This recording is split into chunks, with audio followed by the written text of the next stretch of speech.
પાટીદાર અનામત આંદોલન સાથે સંકળાયેલા કેસો રાજ્યની સરકાર પરત ખેંચશે આવો દાવો કર્યો છે હાર્દિક પટેલ અને તેમનું નિવેદન સામે આવ્યું છે અને ભારતીય જનતા પાર્ટીના ધારાસભ્ય અલ્પેશ ઠાકોર તેમણે પણ ઓબીસી સમાજને લઈને નિવેદન આપ્યું છે।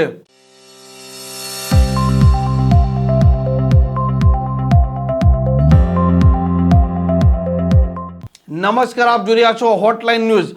પાટીદાર અનામત આંદોલન સમયે સરકારે રાજદ્રોહ સહિત અનેક જે કેસ કર્યા હતા તે સરકાર પરત ખેંચશે આવો દાવો કર્યો છે ધારાસભ્ય હાર્દિક પટેલે અને તેમણે દાવો કર્યા બાદ નિવેદન આપ્યું છે। અને આજે ખૂબ સારો દિવસ એ પણ છે કે માનનીય ભૂપેન્દ્રભાઈની સરકારે જે આંદોલન દરમિયાન રાજદ્રોહ સહિતના જે કેસો હતા એવા 14 કેસો પાછા ખેંચવાનો હાલ નિર્ણય કર્યો છે।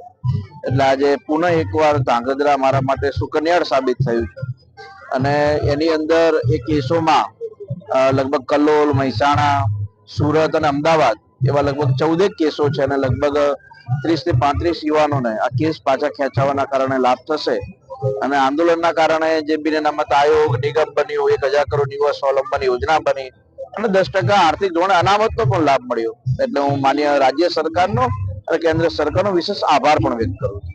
પાટીદાર અનામત આંદોલન વર્ષ 2015માં ચાલુ થયું હતું અને ત્યારબાદ આ રાજ્યમાં મોટા પાયે હિંસા પણ ભડકી હતી અને સરકારી મિલકતોને નુકસાન પણ થયું હતું। ત્યારબાદ રાજ્યની સરકારે આંદોલનકારીઓ પર ગુના દાખલ કર્યા હતા અને તેમાંથી રાજદ્રોહ પણ હતો।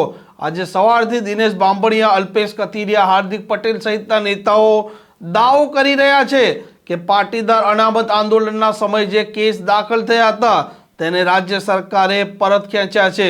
તેમને આ દાવા બાદ ભારતીય જનતા પાર્ટીના નેતા અને અત્યારે સરકારના ધારાસભ્ય અલ્પેશ ઠાકોરનું નિવેદન પણ સામે આવ્યું છે। રાજ્ય સરકારે જે કોઈ આંદોલન માટેના કેસો હતા આંદોલનકારીઓ ઉપરના કેસો પરત ખેંચવાનો જે નિર્ણય કર્યો છે રાજ્ય સરકારને હું આભાર માનું છું।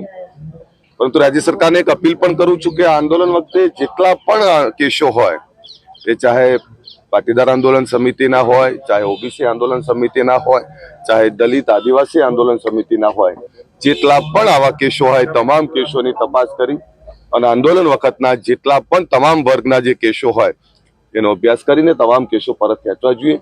હું રાજ્ય સરકાર એક સંવેદનશીલ સરકાર ભૂપેન્દ્રભાઈ પટેલના નેતૃત્વમાં આ સરકાર તમામ વર્ગની ચિંતા કરી રહી છે ત્યારે આંદોલન એ પીડાનું આંદોલન હોય ને પીડાના આંદોલનમાં જે યુવાનોએ આંદોલન કર્યું હોય એ આંદોલનકારીઓ કોઈ ગુનેગારો નથી પણ એ આંદોલનકારીઓ સાથે જે રીતે માનવતાપૂર્ણ વ્યવહાર કરીને કેસો પરત ખેંચવાનો નિર્ણય કર્યો છે રાજ્ય સરકારનો હું આભાર માનું છું। રાજ્ય સરકારને ફરીથી વિનંતી કરું છું કે એ સમયના જેટલા પણ કેસો હોય એ તમામ કેસો પરત ખેંચવામાં આવે। ધારાસભ્ય અલ્પેશ ઠાકોરનું કહેવું છે કે પાટીદાર અનામત આંદોલનના સમયે અન્ય આંદોલન પણ ચાલી રહ્યા હતા અને તે સમયે પણ જેમના પર ગુના દાખલ થયા છે તેનો પણ સરકારે અભ્યાસ કરવો જોઈએ અને તે કેસ પણ પરત ખેંચવા જોઈએ।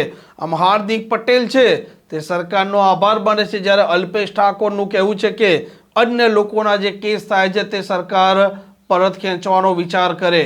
આ પ્રકારના સમાચાર, આ પ્રકારના અહેવાલ માટે હોટલાઇન ન્યૂઝની આ ચેનલ જોવાનું અને સબસ્ક્રાઇબ કરવાનું ભૂલતા નહીં।